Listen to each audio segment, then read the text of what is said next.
Okay, I'd like to talk about listening. Speakers will often emphasize a particular word in order to stress its importance, to make the language more memorable, to remind you what the theme is about, and to make it seem logical. But if they do stress a word, it's important to write it down. When you're giving a presentation, it's perfectly okay to have some notes, maybe on a small card that you hold in your hand, and you can switch quickly. It's a good idea to have few words on the card, just the main points. For heaven's sake, write in big letters. Some famous orators are famous for having notes and not wanting to wear glasses, so they had them typed in very big letters. Write your words in big letters on the cards. Number them so they don't get out of order. When you're speaking, you may be a little nervous, and that will help you. Use things like bullet points. When you're doing a PPT, you don't need cards, but it's a good idea to put maybe just one statement on each slide. Use a simple background and just have one or two pictures that illustrate your point.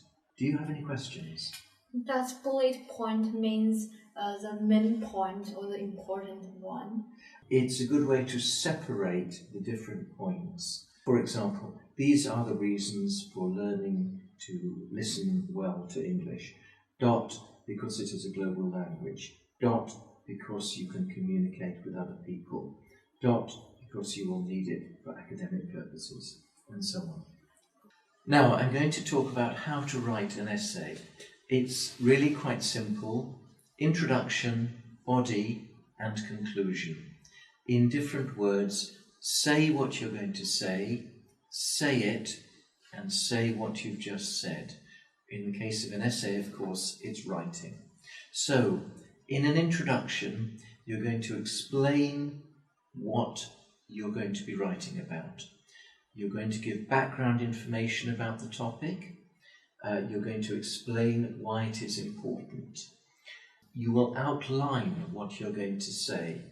You will define any key terms related to the topic, and you will give a thesis statement. Thesis statement is, in very simple language, what the essay is about and why it is important, or why you're writing about it. It's nothing complex, even though it might sound a little bit frightening. Some of these features will overlap. For example, background information and justification, thesis statement and the writer's purpose, and not everything always has to be included. Right, do you have any questions? Shall we just skip the overlap part?